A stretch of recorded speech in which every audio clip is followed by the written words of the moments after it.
ជំរាបសួរបងប្អូនហើយថ្ងៃនេះផងដែរខ្ញុំមកបង្ហាញជាមួយនឹងប្រភេទម៉ាស៊ីនកម្លាំងខ្នាតតូចហើយប្រភេទនេះទើបនឹងមកដល់មិញបងប្អូនហើយប្រភេទនេះខ្ញុំយកមកគឺខ្ញុំតេស្តសិនបងប្អូនព្រោះដាក់មកគឺបែ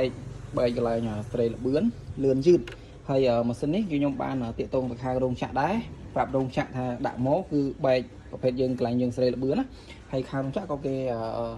ផ្ញើមកបងប្អូនគេផ្ញើមកឲ្យថ្មីគេផ្ញើមកជើងក្រោយចឹង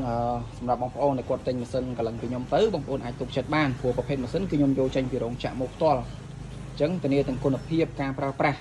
ហើយប្រភេទខ្នាតតូចនេះបងប្អូនតែងតែសួរដែរបងប្អូនថាប្រភេទខ្នាតតូចនេះយើងអាចប្រើបានអីជាមួយអីខ្លះ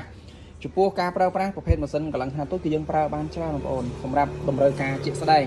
ដូចភាគច្រើនភ្ញៀវដែលយកពីខ្ញុំទៅគាត់យកទៅកម្លាំងគ្រឿងម៉ូតូកម្លាំងស្បែកកម្លាំងចានឃ្លីឬហើយក៏មានភ្ញៀវគាត់យកទៅកម្លាំងដូចគ្រឿងម៉ូទ័រគ្រឿងអីបងហើយគាត់យកទៅកម្លាំងតែតិចតួច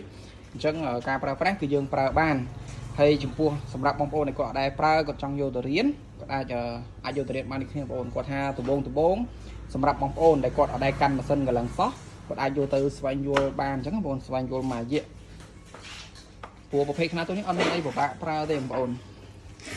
ហើយនេះកន្លែងយើងបិទបើកយើងកាច់មកខាងស្ដាំហើយអានេះគឺយើងសេរីលបឿនបងប្អូនលឿនយឺតអីចង់ដើរអូតូក៏បានដែរបងប្អូននិយាយរួមម៉ាស៊ីននេះអេមបងប្អូនកម្លាំងអញ្ចឹងសម្រាប់បងប្អូនដែលមានតម្រូវការចង់យកទៅសម្រួលការងារអីដឹងតែត្រូវហើយបងប្អូនឆ្នាំនេះសម្រាប់បងប្អូនដែលមានតម្រូវការកម្លាំងគ្រឿងមុំបងប្អូនប៉ុន្តែបើកម្លាំងគ្រឿងធំពេកដូចខ្ញុំបញ្ជាក់អញ្ចឹងខ្ញុំលក់ឲ្យភ្ញៀវគឺខ្ញុំតែងតែប្រាប់ភ្ញៀវថាបើសិនជាយកទៅប្រើកម្លាំងគ្រឿងធំប្រើអត់ស្រួលទេបងប្អូនព្រោះយើងប្រើបានតែយើងសម្រួលការងារខ្លួនឯងការងារមុំទេបងប្អូនតែបើប្រើធំប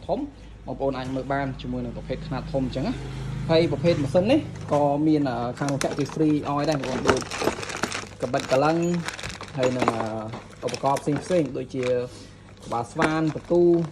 ដែលម៉ូឈុតជាមួយនឹងម៉ាស៊ីនកលឹងបងប្អូនអញ្ចឹងម៉ូមួយឈុតអញ្ចឹងសម្រាប់បងប្អូនដែលមានតម្រូវការចង់បានប្រភេទម៉ាស៊ីនកម្លាំងខ្នាតតូចបងប្អូនអាចកំងបានចាប់អារម្មណ៍បងប្អូនអាចឆាតជួបខ្ញុំផ្ទាល់ឬក៏បងប្អូនអាចទាក់ទងបានតាមលេខ Telegram អរគុណ